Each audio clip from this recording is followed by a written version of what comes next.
Kilala mo bang bayoko? Makikita mo ito sa Ginyangan, Quezon. Masarap po siyang lutuin. Ito po ay titikman na natin yung Bayoko Express, no? Kumusta naman ang lasa?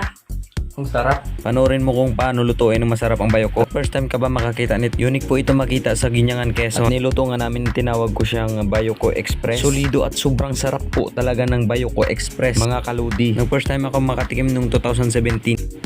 At ayan na po, hinugasan ko na po yung bayoko. Dapat po ito hugasan ng maigi at malinis po ang lahat. Hugasan po siya na 3 beses. Assure na ito na para malinis. At ito na nga po, pang 3 hugas ko na po ito at ilalagay ko na itong mamaya sa kaldero. Lalagayin ko na rin para lumambot ang laman ng bayoko. At habang hinuhugasan ng bayoko ito ay naglalagay ako ng uling para lumakas ang apoy. Ito na nga po, tapos na yung paglagay ng uling. Ngayon, ako'y maghuhugas naman ng kawali. Akala ko kanina sa kaldero kawali pala. Yun na nga po, nung nalinis ko na yung kawali, linagay ko na yung mga bayoko. Inisa-isa ko silang nilagay para maganda naman tignan.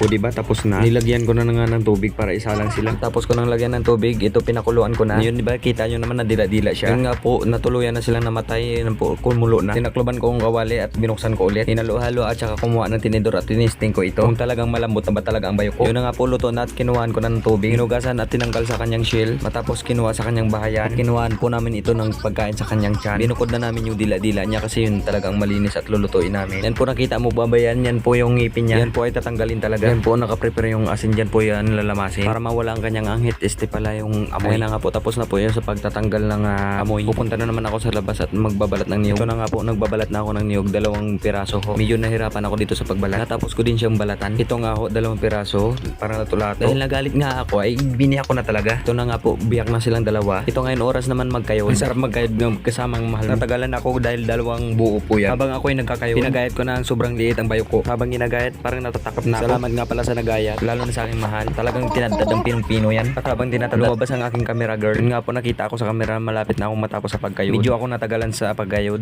ng niyog. Tapos sa pagkayod, natapos na din gayatin na sobrang liit ang bayoko. Mas lamas na ang kinayod na niyog. Okay na yan, 2 buo. Tapos lamasin at yan ay piniga na naman. Yun nga po, linagay sa malinis na mangkok. Yun nga po, lumabas na ang lahat ng katas. Kumuha ako ng bawang at saka tinadtad ng maliit-liit. At matapos kong tintarin yung bawang, tumatad na din ako ng luya. Habang nagtatad ako, naisip ko, sobrang sarap talaga ng lulutuin. Kumuha ako ng maraming sili, linagay ko ng kawali sa apoy, linagyan ko na din ng mantika at saka bawang, at nilagay ko na rin ang bayoko para magisa na ito. After 5 minutes, linagay ko na rin yung gata. Yun po, yung gata ay linagyan ko na po ng 1 basong tubig. Hinahalo-halo ko talaga ng maigi yan para maganda ang pagkaluto. Habang tinitignan ko, gusto ko na talagang kumain ng bayoko. After 5 minutes ulit, linagyan ko na ang luya. Habang pinapaiga, pinipit-pit ko yung sili. Hinalo-halo ko ng maigi at saka linagyan ko na ng sili yan. Yung wala na yung gata na may 1 basong tubig, tapos linagay ko na charitang sili ulit. After 1 minute, ilalagay ko na din yung purong gata. At hinalo-halo ko talaga ng maayos para maging masarap talaga ang aking luto. Ang sarap-sarap talaga ng bayoko. Yun nga po, titikman ko na ito yung bayoko. Nalasahan ko na medyo masarap na at saka hinalo ko ulit-ulit ito. Yun nga po, marapit na siyang maluto. Yun, luto na nga po at tinanggal ko na din siya sa apoy at titikman ko ito ulit. Sa tingin pa lang, sobrang sarap na ng Bayoko Express. So, titikman na natin yung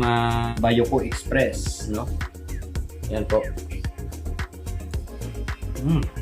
Kumusta naman ang lasa? Ang sarap. Sobrang sarap po. Yung maangang pa kasi linagyan namin ng sili yan. Ito pala yung lasa ng Bayoko Express. Napakasarap po. The best po talaga sa Ginyangan, Quezon. Kung gusto niyo makatikim at saka makaluto nito, pumunta kayo. Ito po ay sobrang sarap po ng bayoko. Salamat po sa pagpanood ng aming video. See you next video mga kaibigan. Mga tropang fight.